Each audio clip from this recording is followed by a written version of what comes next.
Imagine that you just got hired for the dream job, but here's the conditions. For the first year, everything that you do, I mean, every minute of the day is being evaluated. Every time you're there, you're being evaluated, I guess is a good word to put it. Graded on your actions, whether you clean the bathroom right, do you take the trash out when you're supposed to, how's your uniform look, how do you respond to clients when we're going on calls, how's your attitude. All of that is judged for that first year. Can you picture in your mind the stress and the anxiety of knowing for an entire year, everything that you do is being evaluated? That's what the life of a firefighter is like. And you're going to hear more about that during this episode of Unbeatable. These stories of triumph over adversity will help you handle your toughest days in life. You're listening to Unbeatable with Jeff Struecker. Hey everybody, welcome to Unbeatable. I'm Jeff Struecker. This podcast is stories of people who have faced amazing difficulties, and when life got tough and they got knocked down a little bit, they didn't let it beat them. They got up and dusted themselves off and got right back in there. I'm so excited to introduce my guest to you today. He and I have gone back, we go back together many years, probably almost 25, 30 years. This is a guy that I respected while we were in the Army together and have stayed in touch with and respect greatly after he got out of the Army. My guest is my friend, Mark Nygard. Mark, thank you so much for joining us for this episode today. Well, thanks for having me, Jeff. I appreciate it. Yeah, so we're going to talk a little bit about what you're doing now, and we'll get to that in a second. But in order to help people understand how you ended up as a lieutenant in a fire department in one of America's major metropolitan areas, let's talk about what led you to join the fire department. Before we do that, explain a little bit about your time in the Army and then the transition from the Army to Tacoma Fire. Well, I spent 10 and a half years in the Army. 8.5 of those were in the Ranger Battalion, 2nd Ranger Battalion up here at Fort Lewis, or JBLN now. The reason I got out is because they told me I had to leave the Ranger Battalion, and I couldn't come back to the regiment because I'd been there too long. So I got out of the Army. When I got out, I transitioned. It was a rougher. Everybody thinks getting out of the Army is great, but you wake up one morning, you don't have to go to PT, you don't have people yelling at you, you don't have anybody feeding you, telling you what to do. You have to do all that yourself. So I worked a couple jobs for about 2.5 years, 3 years before I got hired on to the fire department. Yeah. I tested right when I was getting out of the Army for 2 different fire departments. One test I didn't pass, and the other test with Tacoma I did. It took them about 2.5 years to call me back for me to get an interview. So about 1,500 people tested the year I tested. Test lasts 2 to 3 years, and they hired about 80, I think. Wow. If that. You waited 2.5 years to get a call back from the fire department. Correct. And I worked at a dairy. I worked at a car detailing company, did a little bit of construction stuff on the side, just trying to figure something out until something happens. Yeah, that's incredible. I didn't realize that. And being selected 80 out of 1,500 is no joke, especially if those 1,500 that tested were pretty strong, pretty smart guys and gals anyway. Is that right? Yeah, there's people fly all over the country testing for different fire departments. So they're very good, very knowledgeable. They know how to fight fires. They know what's required. Some of them are paramedics. Some of them are EMTs. I was just a guy getting out of the Army thinking, hey, great. Let me try to be a firefighter. That sounds cool. Hey, I totally get where you're coming from, by the way. You know, spending all that time in the Army, when somebody tells you how to dress in the morning, it becomes a major crisis to figure out, what am I going to wear tomorrow after you get out of the Army, right? Well, yeah. What am I going to do with myself? Where am I going to go? Yeah. What time do I have to get up? Yep.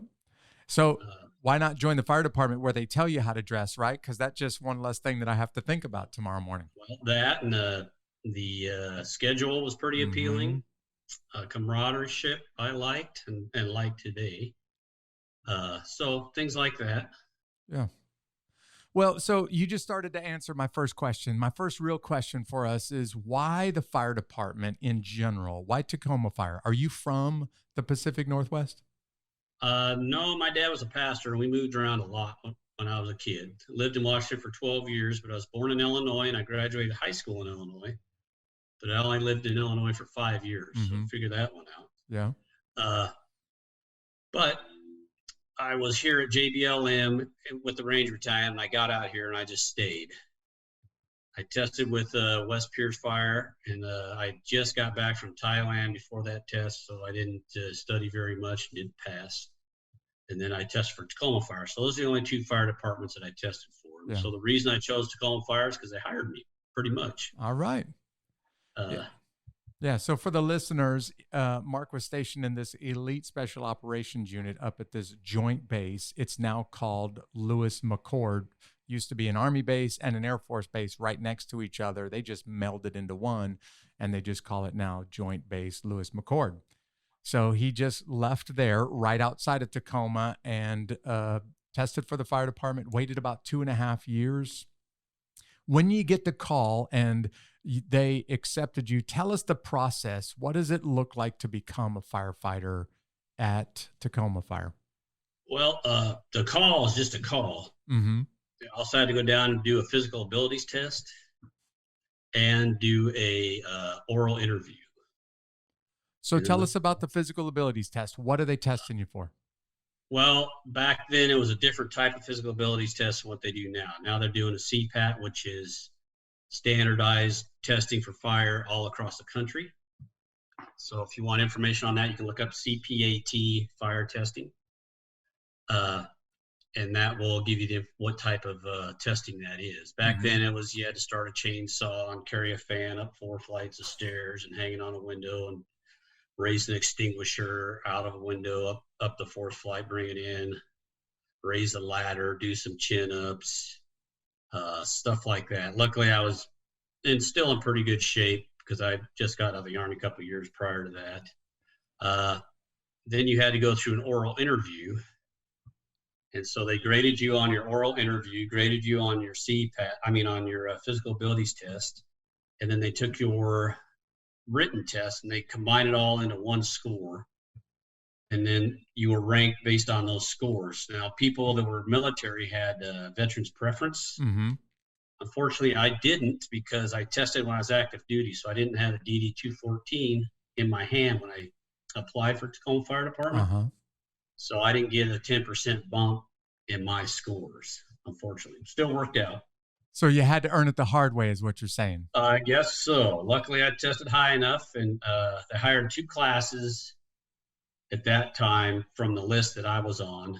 Class before mine and then the class I was on. Our class had 25 people in it, started, and 20 finished the probationary period. Yeah. Would you tell us about that probationary period? What was the class like? What was that probationary period like? Because that's really forging you into a firefighter, right? Right. So what we did is we did a couple weeks of fire training, which was how to put your bunkers on, how to get your equipment ready, how to move hose line upstairs, how to move hose line with water, how to use ladders, what type of equipment we use, what type of flow tests we're doing. And then we broke into 4 weeks of EMT course, and that's a standard EMT course. Usually it's a lot longer than 4 weeks, but we only had 4 weeks. That was a pass or fail. If you failed, you were gone. Then we went back to like 6 more weeks of firefighter training. Once all that's done, you get put out in the field and you're assigned to a shift. In Tacoma, we have 4 shifts. We do a modified Detroit schedule. So I work a 24-hour shift. I'm off 2 days. Then I work a 24-hour shift. I'm off 4 days. Mm-hmm. And then 8 times a year, I have to work 1 extra shift called a debit day. A debit day. Right. All so right. Just got to plug that in and work those extra shifts 8 times a year. Yeah. So basically, we work 8 shifts a month, but it's a 24-hour shift. We stay at the station the whole time, sleep there, eat there, work out there. and go on calls. When I first got hired, they said engine 10 and engine 1 are the fastest, or the most busiest in the nation, or one in the nation is what they said. I don't know how true that was, but they're doing 3,000 calls a year. Unbelievable. Goodness. Those two stations are doing 3,000 calls a year. Well, today, engine 10, engine 1, engine 11 do 4,000 calls a year. And we have 17 engine companies, and 10 of them are doing at least 3,000 calls a year today. Wow. So our call volume has increased that much. Yeah. Sorry, going off on a tangent there, but going back to the starting, you become a probationary for a year. So my data hire is March 1st. So on March 1st, I was hired in 1999. So March 1st, 2000, I was done with probation. But to do that, I had to go through the training academy. When you're called a recruit then you go out in the field and they call you probationary. You get assigned to a company and you have tasks you have to do. You have to you get graded every shift. And then we had to go in and do different written tests, different skills, EMS skills, and we were graded on all those skills for a year, being graded every step of the way. And then once probationary is done, you're a firefighter. Yeah. Yeah. So for the listener, I just want to make sure that you're hearing the steps that it takes to be able to do this, because we ask a lot of our first responders, and man, they get some incredible scrutiny, some great supervision, but they're constantly supervised, constantly evaluated. It sounds like for more than a year, every single time you were at work for more than a year. Is that right? For about a year. Yep. Every time you're there, you're being evaluated, I guess is a good word to put it. And graded on your actions, whether you clean the bathroom right, do you take the trash out when you're supposed to, how's your uniform look, how do you respond to clients when we're going on calls, how's your attitude. All of that is judged for that first year. Yeah. For you guys and gals out there that are thinking about applying to a local fire department, I just want you to hear from somebody who's a veteran. This is what it looks like. But for those of you who are not even considering it, I also want you to have this healthy respect for first responders. In fact, I wore my first responder shirt today, just as a way of trying to honor first responders from police, EMS, but especially firefighters all over our country. And I'll just say it to the listening audience. I've been all over the world. I've had a chance to see the way that the rest of the world's EMS and their emergency services work. And no one in the world's emergency services work as well and as hard as Americans does. But you can tell it's because there's a lot of work and a lot of talent in our EMS. Mark, you're now a lieutenant with the fire department. You've been with them for more than 20 years, so you know what it takes to be successful. Let's say that there's somebody out there who's 19 years old and they're thinking about going to college, not sure if I want to do that, if I want to go to the fire department, or if I want to do something different. What skills does it take to be successful as a firefighter? Well, my first thought is you have to be breathing.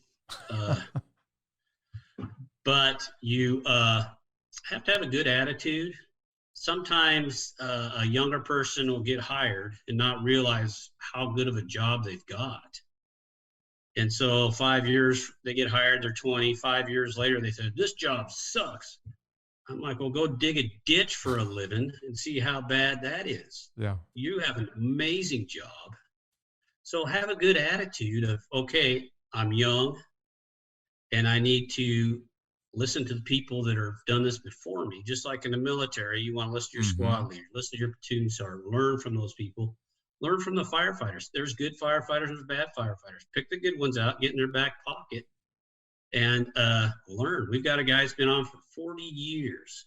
I tell everybody, get in that guy's back pocket because he knows firefighting. Yeah. EMS, he knows everything about fires. That's who you want to learn from, because eventually those people retire and you don't have that information anymore. Yeah. Well, go ahead. What other skills? The other skill is you want to be in pretty good shape. There are some pretty large firefighters that aren't in good shape, but they didn't start off that way. And so just think about if I have to pull somebody out of a fire or somebody fell through the floor, I need to pull them up through the floor. Can I do that? And then just like I say, and have a good attitude. Yeah. It's going to be rough at times, but it's going to be a lot of fun at other times. So make sure you're ready for the challenge. Yeah. Thanks for the advice. So if you're sitting out there and you're thinking, do I have what it takes? At least now you have something that you can compare yourself against. I have this little segment that I like to do, Mark. I call it the high five. This is my way of kind of giving you a virtual high five here. But it's a question that I'm looking for, 3 to 5 answers. And because you've been in Tacoma fire for so long, you probably have a couple of stories to tell. I'm going to give you some answers to the same question that I'm going to ask you in just a second, Mark. But you may not know this. I spent some time going through EMS training and as a doing some paramedic stuff in the military, and had a chance to work in a Tacoma emergency room during that training and saw some outrageous stuff in there, as I'm sure you have. So I was thinking today, some of the most outrageous 911 calls, right? We have the chance to pick up the phone, no matter where you are in America, dial these 3 numbers, and all of America's emergency services will drop what they're doing to get to you. It's really unprecedented. Before anybody else in the world had it, our 911 service was the envy of the rest of the world. But sometimes people take advantage of that. So I'm thinking about the 5 most outrageous 911 calls that I can imagine, or that I can, that I've heard of, as well as maybe even seen myself. And Mark, I want you to think about the answer to this one in just a second, but I'm going to give my high five, my top 5 outrageous 911 calls. Somebody dialed 911 because they had a, air quotes, emergency. And I'm going to, kind of give, just as a way of laughing on your drive home, listening to this podcast, the outrageous reasons why people called 911. So here's my list. And then Mark, you think about it and you give us your list. All right.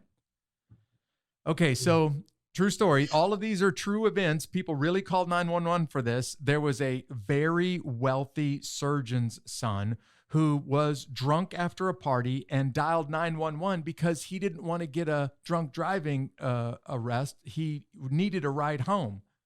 And of course, when the 911 dispatcher asked the question, what's your emergency? When he described it as, I'm drunk and I need a ride home, the 911 dispatcher explained to them, yeah, that's not really an emergency, until this very spoiled, entitled surgeon's son declared, well, my daddy pays more money in taxes than everybody else, so I figure you should be able to spend money to pick me up and to drive me home from this party drunk.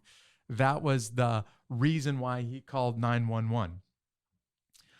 Or check this out, true story. A guy calls 911 because he lives in an apartment managed by a landlord, and the microwave for the apartment is missing.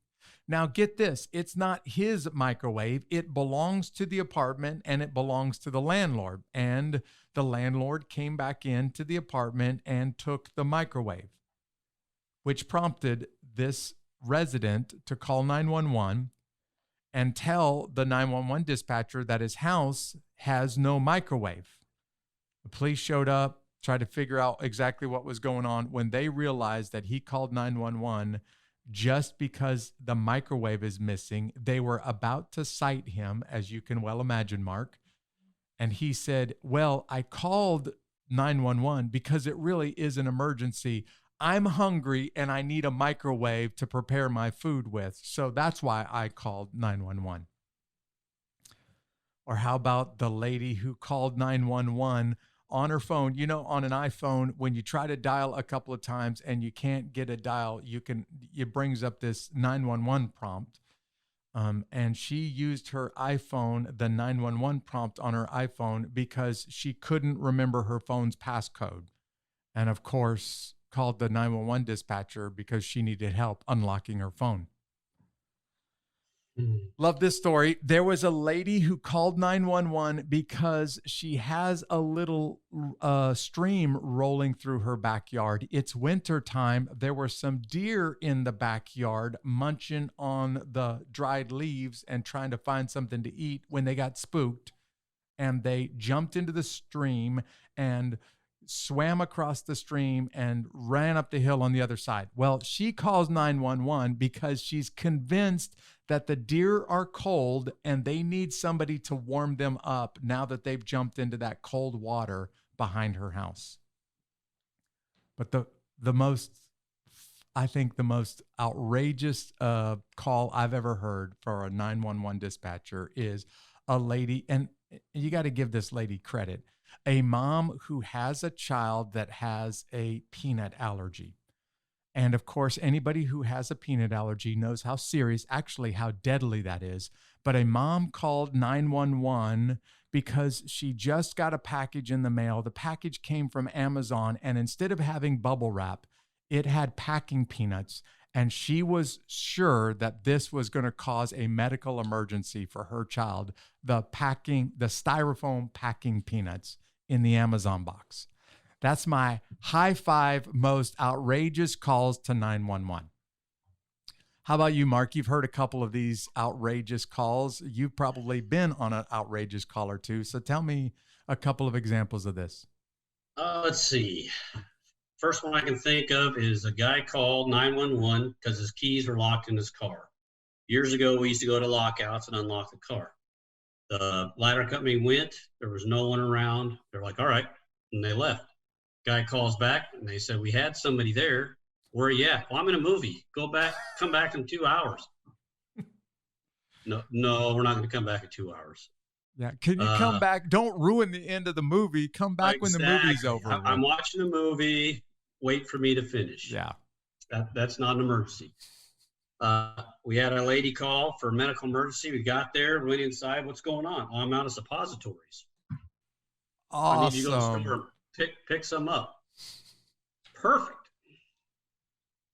I got a call one time for emergency. Went there, and the neighbor's like, there's a bird stuck in this house.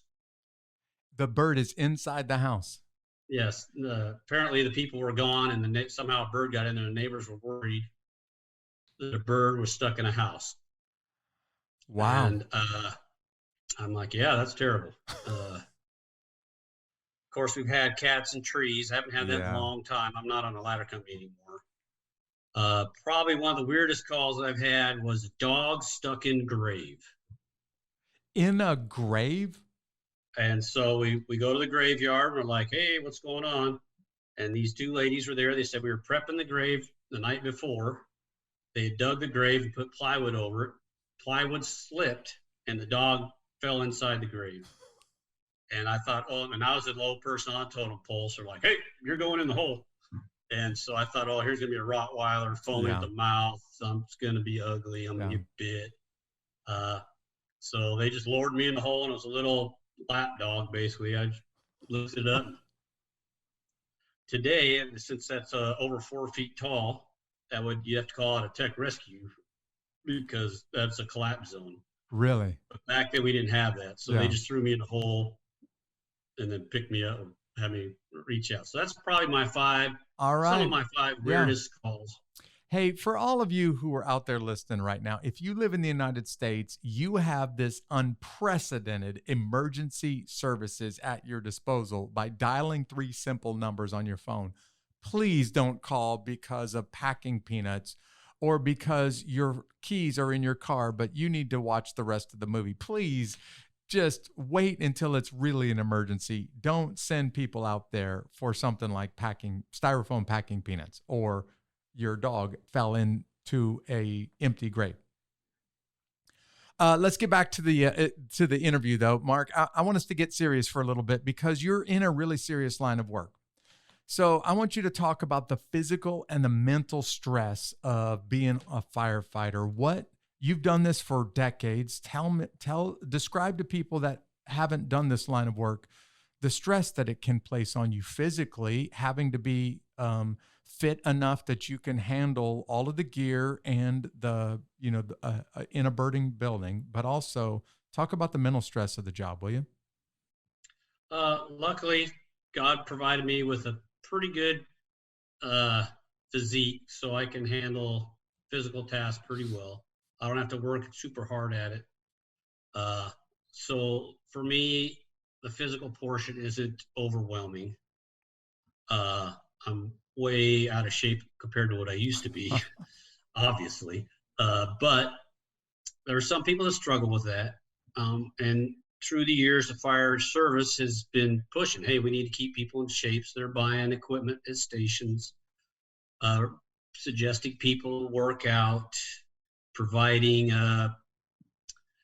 instruction on how to properly work out. And it is physical at times. Other times it's not, but you got to carry a lot of equipment. Yeah. You got your bunkers, which is your pants, your coat, your helmet, a hood, your gloves. So you're sweating a lot. You're in a fire, so it's extremely hot. Mm-hmm. And you got a back SCBA or self-contained breathing apparatus on your back. You're breathing out the air from that. And right now we're carrying 45-minute bottles, which means their bottles are supposed to last 45 minutes. They usually last about 30. But if you're out of shape, nervous, breathing real hard, they'll last maybe 16 minutes. Yeah. So the way the rule is, it's not how it used to be, but now you're supposed to use less than half a bottle going in. When you get to half a bottle, you go out. It used to be when your bell started ringing, which you had 10% left, you go out. But now they're finding, hey, if you're in a really big building, you don't have enough oxygen or enough air to get out. So you got to be smarter. Another big push in the fire service they're finding is mental health. There's been a problem, and it wasn't talked about for years, a major problem of people killing themselves, PTSD. And you always think of PTSD, military people, and a lot of those people that I noticed when I was in the Army that had that type of issue had problems before they got in the Army. And then the military just made those problems bigger. But they still needed help, and a lot of them didn't get it. In the fire service, it's kind of like that way too. You see a lot of nasty things all across the country, I'm sure. In Tacoma, we have all kinds of things: shootings, stabbings, medical emergencies, car wrecks, fires. It's just, you name it, we've had it. But that takes a toll after a while, unless you take care of yourself. You got to take care of yourself mentally. I was talking to a probationer the other day. I said our goal, when I got on the job, the goal was, hey, our goal was to get home safely after the shift. That's our goal, to have a good shift to get home safely. I said the goal now needs to be, I'm going to have a good retirement to where I'm living 20, 30 years after I retire. That's a good retirement. Yeah. Part of that is getting home safely and also taking care of yourself mentally, spiritually, emotionally, physically. You can't be going home, man, that call sucked, and just start drinking it away, because it doesn't work. If you're doing CPR on a baby or whatever, it's horrible, but you have to have an outlet to take care of that stress so it doesn't one day uncork. Luckily, now the fire service is realizing that, and there's more steps going towards that. I'm part of the peer support team. When we started, we were a critical incident stress management team. When we first started, people are like, that's voodoo stuff. You can't do that. That hurts more people than it helps. It's horrible. There's scientific proof says that sucks. And now it's mandatory you go to a debriefing or defusing. Yeah. So the attitude is shifted. You got to take care of yourself physically, mentally, spiritually, emotionally. And the goal should be, I want to have a good retirement. Yeah. Part of that is getting home every night every day after shift healthy. Yeah. I was on a call the other day and a guy punched me in the throat.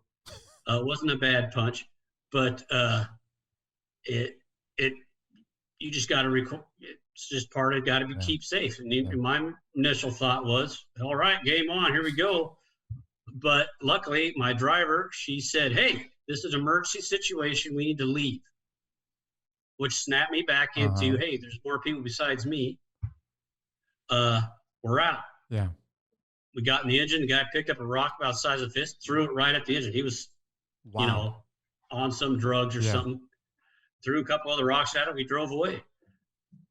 But my Ranger thought was, okay, let's go. Yeah. Game on, buddy. Here we go. Rock on. That wasn't the right attitude. Yeah. Luckily, I had a driver there that said, hey, dork, get in the rig. We're out of here. Who knows? He could have had a knife on him. He could have had a gun on him. Yeah. He was stoned. He was just whacked out because he had taken drugs. Mm-hmm. So, and the cops eventually arrested him, but before he could hurt anybody else. Yeah. Well, so you just described the amount of physical strain that this puts on you. How much do you think that the average gear weighs on a firefighter when they respond to a fire? Ballpark. 45 pounds, maybe. I don't know. Okay. So I want you, if you're listening out there and you have no experience with the fire department, I want you to think about getting up and going and putting on 45 pounds worth of gear, but your amount of oxygen is severely limited in a fire, and you're in the middle of this intense inferno, and you have to be able to handle yourself physically. But as Mark just described, I also want you to think about the mental stress of, listen to his words, just trying to get through a shift alive, a shift being 24 hours. Imagine the mental stress that accumulates after day of going to work and thinking, I hope I make it home alive. So Mark, I want you to talk about the stress that being at work, that kind of difficult work environment, but also a work environment where you don't really control your schedule. So you don't decide when you're at work and when you're not, which means lots of nights away from home. Talk about the stress that this can put on a marriage relationship and on families.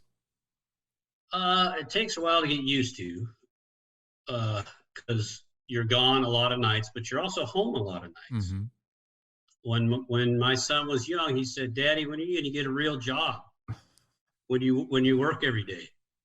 I'm like, you don't want me to have a real job, because the last time I did that, I came into your sister and said, hey, have a great day, love you, went to work, and then she came in and kissed me in the morning and said, I'm going to school, love you. And that was the only time we talked, because I was doing a real job.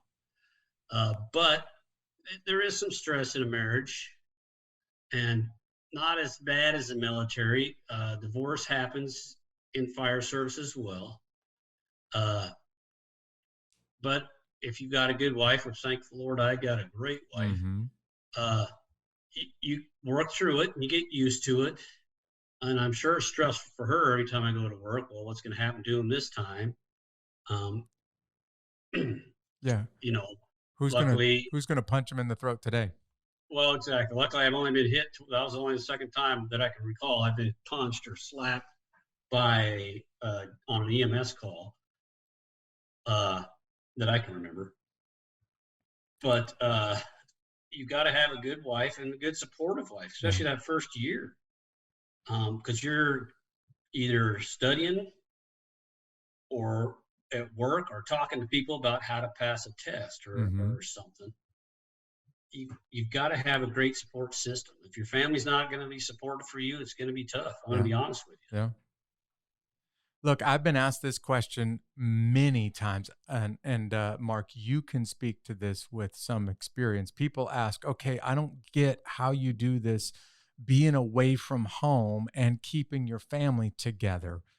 And as a firefighter in the fire services, you're going to spend some time, some birthdays, you're going to be at the station instead of with the children, or you're going to be there may be an anniversary and you really wanted to do something special, but unfortunately you can't because you're on call. So how did you keep your family together when you were away? Not for extended periods of times, but on those special occasions. Well, I tell everybody, I've got so much seniority in the fire department, I can get any day I want off, as long as somebody else senior me doesn't grab it first. That's a nice place to be, but it wasn't always like that. No. And when you first, like my first probably 5 years, I had to work Christmas. And one year I worked Christmas, Thanksgiving, and New Year's Eve Wow. all in the same year because I didn't have enough seniority to get any of those days off. Just the last 2 years, I think I might be senior enough to get Christmas off. So if I had to work it on my shift. But we knew, because when we here in Tacoma, when we apply for vacation days, we apply normally November the year before. Mm-hmm. So we plan our whole year before it even starts. So I know, hey, I've got to work 4th of July, I've got to work Christmas or whatever. If I can't get the days off, we know it. So it's pretty important to sit down in October and say, these are what's coming up this coming year. This is what I need to put in for. For instance, this year, I got all the days off I wanted. Yay, haw. Well, Mother's Day comes around. Guess which day I forgot to put in for? Oh, yeah. Yeah, great. My mother-in-law was coming too. So wonderful. Good job, Mark. Yay. Mm-hmm. And of course, the date, they only let us so many people off, and it's closed. You can't get it anymore because those days close up fast. So if you're not aware, but to answer your question, which I guess I went off on another tangent, you have to plan. Yeah. We're going to celebrate Christmas a day early. Yeah. I want to stress kids, that.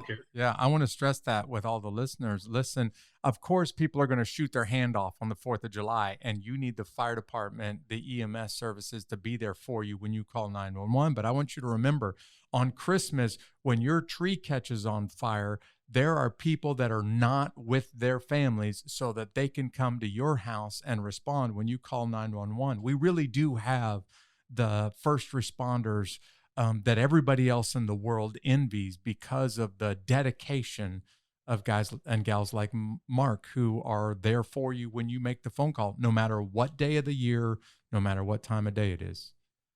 So go back for just a second, Mark.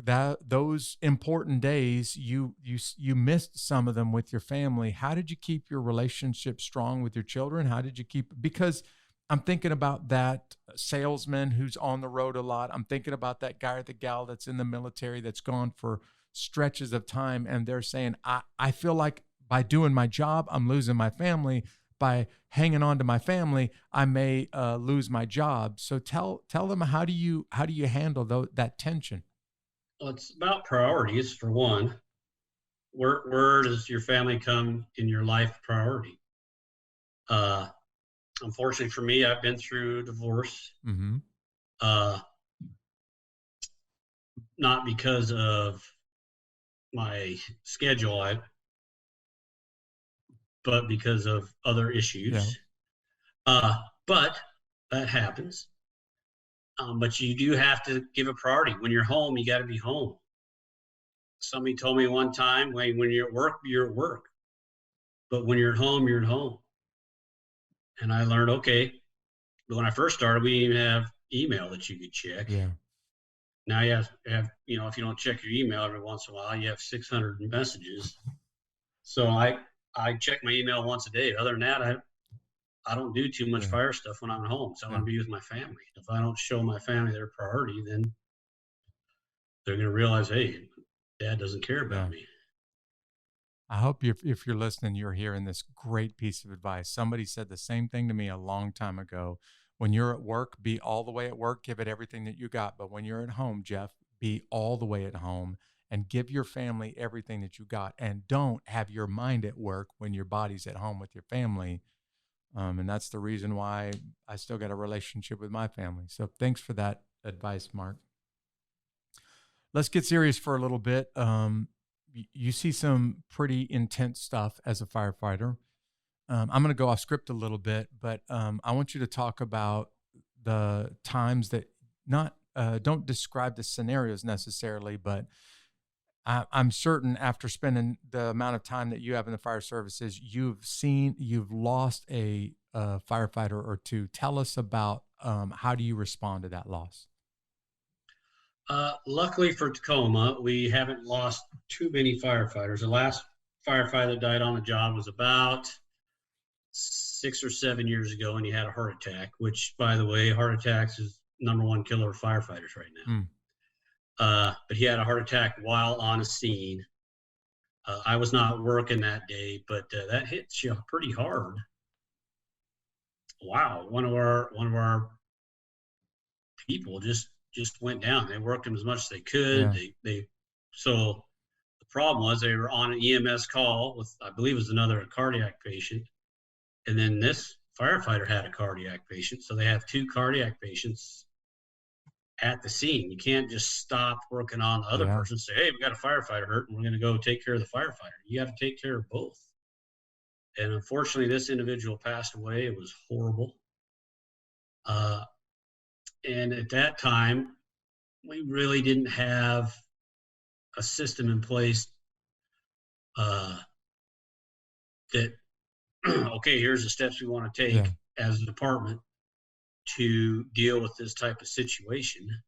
Those steps are being developed throughout the years, and they're trying to get better. We had a peer support team at the time, luckily, and a chaplaincy agency that we work with.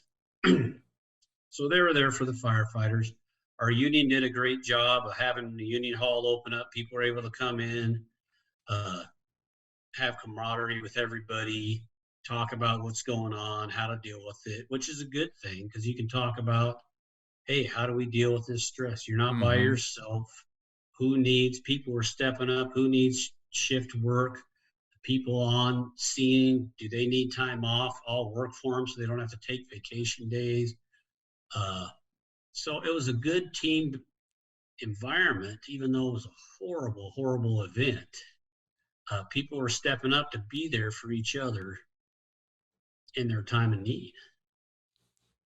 Yeah. So luckily, like I said, it doesn't happen very often. Have you, while you've been part of the fire services, lost somebody in a fire?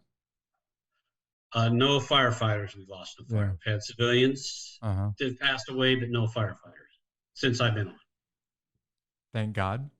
Yes, thank the Lord. That's right. Yeah. So now as a lieutenant, you supervise firefighters, and tell me what happens when you're a supervisor and you lose somebody to the stress of the job. If it's a cardiac arrest or something like that, how do you handle that as a leader? Well, part of your job as a leader is taking care of those you're leading, no matter what career you're in. It's just as a firefighter, you got to think about other things. Like, is somebody going to get up off the ground and for no reason start swinging at you? Or if somebody falls through a floor, for instance, how do we respond to that? So when you're a first firefighter and you go to a fire, your first thought is, yes, here we go. Woo! You're high-fiving everybody after the fire, and it's great. And people are standing out in their front yard, and their house just burned down. You're excited. Well, you got to realize, hey, that's horrible for these people. Yeah. That's just a horrible situation. But you're excited. As a lieutenant, you got to start thinking about, okay, what type of fire is it? What am I going to need to put this fire out? What size line do I need? Where's the fire at? Is it the whole house? Is it one room? Is it a house? Is it a building? What could possibly be burning? How do I keep people safe that I'm in charge of and those I'm working with? Because when you're in a building, you can't see anything because of smoke and fire. And it's not like the movies where, like in my room, you can see everything. But in the fire, you can't see anything at all. Barely. So it's hard to even keep track of your own personnel. But you're working with 3 or 4 other companies sometimes. You just got to think, okay, I got to think for everybody, not just for myself. This is my responsibility to keep everybody safe. Yeah, that's a lot of responsibility as a leader to know that the decisions that you make may impact the lives of the guys and gals that work for you. A lot of stress on you as a leader. Mark, so take us to the moments right before. So you just described a second ago, you're relatively new to the fire services. You've been working really hard. You've been training hard. Now you get called out on a fire, and there's this natural adrenaline and maybe even a little bit of anticipation. I've heard about this for so long. Now I'm getting ready to do what I've heard about. But Take us to the moments right before a firefighter goes into a burning building. What's going on in their mind?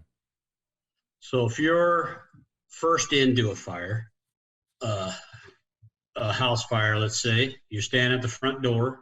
It's you and an officer usually. The firefighter in our department is the one at the nozzle, normally, and the officer standing behind him.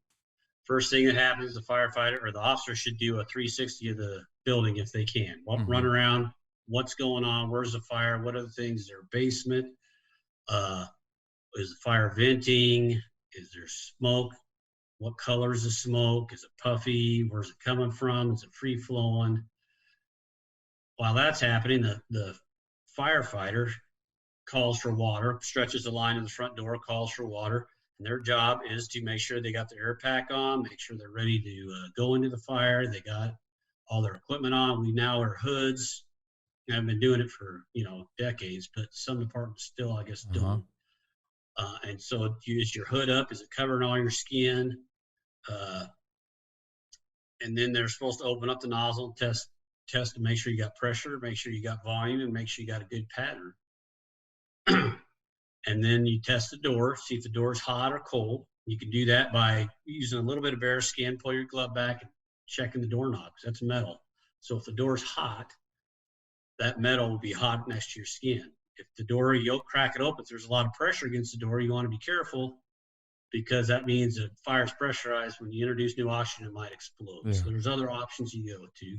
So you're thinking to yourself, is this a pressurized structure? Is it free flowing? Where's the fire coming from? There's also adrenaline. All right, let's go. Let's get on.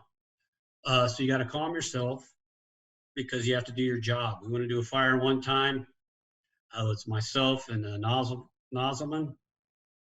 I went to the people in the front yard. They said, yep, everybody's out of the fire.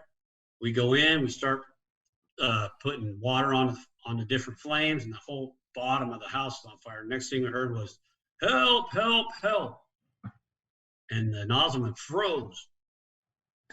And I said, hey, I'm getting on the radio. I'm going to call. There's somebody inside. I don't know where they're at. We can't get to them. Our job is to put the fire out. Because if we put the fire out, everything else gets better. We'll let somebody else get the other person out, because we can't just drop the nozzles. So you got to remember that you're assigned a position or a task. You got to do that task, because other people are counting on you to finish that task so they can do their task. Whether it's cutting a hole in the roof to vent the building, that's very important for the people inside. Or if you're inside, putting water on the fire. Yeah, just all of the things that you have to consider to keep yourself, your team, and whoever may be struggling to survive in that building is intense enough. But let's just be honest, Mark. I mean, it's human nature to run out of a burning building. And what the fire services do is strap their gear on and run into a burning building. And so I kind of wonder what's going on in their mind personally before they go into what they know is a really bad scenario. Well, if you were scared of fire, you wouldn't be a firefighter, to be honest with you. But we've got equipment on to protect us. I have been burned in a fire. Got steam burned through my gloves, blistered all my knuckles up. Wow. I was don't know what happened. I didn't put enough. I was on probation. I was a new firefighter, my very first fire on the nozzle. And of course, the lieutenant behind me, she said, I didn't feel a thing. Well, that's because of all the heat. I just absorbed it all. So that's another good thing about being a lieutenant.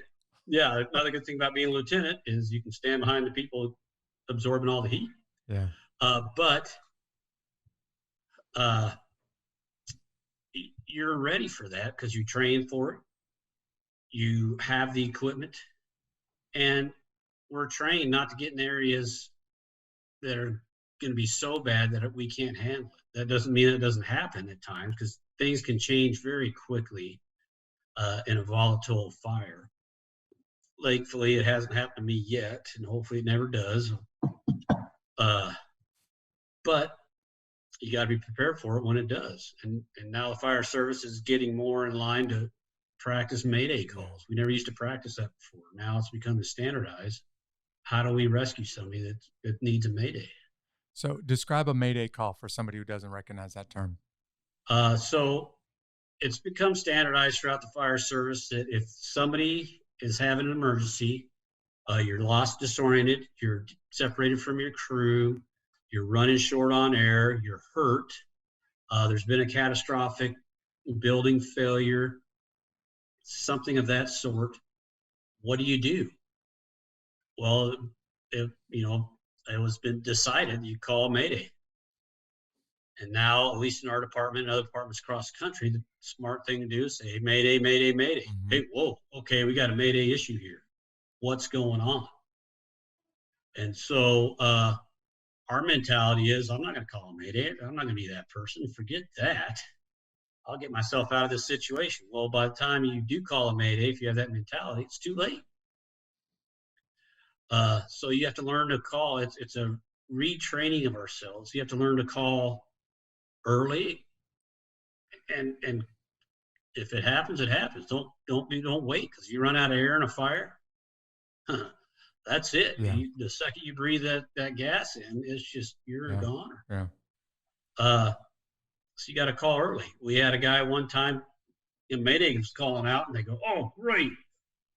What happened? Somebody's hurt. I got to go help that person." Well, he fell through the floor, and somebody called a Mayday for him. He didn't recognize he needed a Mayday. His thought was, I got to get my foot out of this floor that I just fell through so I can go help whoever called this Mayday. So you got to have the right attitude to take care of yourself. Yeah. But remember, if you're separated from your team, maybe they're hurt. Yeah. So you have to call a Mayday for them. If it turns out to be bogus, well, you get ribbed a little bit later. So what? Everybody's safe. Right. That's the key. Yeah. Yeah. To summarize what you just heard Mark say, you got guys and gals that are running inside a building. This is totally contrary to human nature. Everything about our nature says, get out of the building. I'm going to die. But you have guys and gals that are running inside a building. And he just said the reason why they can do that is because they trust their training and they trust the team that's around them, and then they trust their equipment. And at the end of the day, they put all of that stuff to the test by going inside a burning building that you don't know what you're getting into because of the fire until you're in the middle of it. Mark, I can't tell you how much I respect you for who you are and for what you do, not just what you did in the Army, but what you're doing to serve the community in Tacoma, Washington.